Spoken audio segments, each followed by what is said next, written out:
Hi friends, అందరూ అడుగుతున్నారు నన్ను నేను ఏం తింటాను ఫర్ డైటింగ్ అంటే వెయిట్ లాస్ అవ్వడానికి నేను ఏమి తింటాను అనేసి. సో ఈరోజు అయితే నేను ఆఫ్టర్నూన్ టైము మార్నింగ్ ఏం తినట్లేదు చాలా వరకు. సో ఈ ఆఫ్టర్నూన్ అండ్ ఈవినింగ్ తింటాను, ఒక్కొక్కసారి ఈవినింగ్ కూడా స్కిప్ చేస్తాను. ఇదిగోండి, ఇది నా మీల్. అంటే వితౌట్ రైస్ అనేది ప్రెజెంట్ తింటున్నాను నేను. అండ్ ఎగ్ 2 eggs విత్ ఆనియన్తో ఆమ్లెట్ వేసుకున్నాను. అండ్ ఇది చికెను 250 grams అనేది తీసుకున్నాను. అంటే నాకు ఈ క్వాంటిటీలో రోజు తింటే నాకు కడుపు ఫుల్గా ఉన్నట్టు ఉంటుంది. సో అందుకని నేను ఇలాగ తీసుకుంటున్నాను మీల్. అంటే మీరు ఎలా తీసుకుంటారు? మీ స్టమక్ అంటే ఎక్కువ తినే వాళ్ళు ఉంటారు కదా, ఒకేసారి రైస్ ఆపితే కష్టం ఉంటుంది కదా.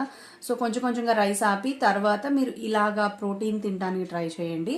అప్పుడు చాలా వరకు ఏంటంటే మీకు వెయిట్ అనేది లాస్ అవుతారు. తర్వాత మీకు కావాలనుకుంటే మీ యావరేజ్ డైట్ తింటే మీరు వెయిట్ గెయిన్ అవ్వకుండా ఉంటారు చూసారా, ఆ వెయిట్లో మీరు రైస్ అనేది తీసుకోవచ్చు. ఓకేనా.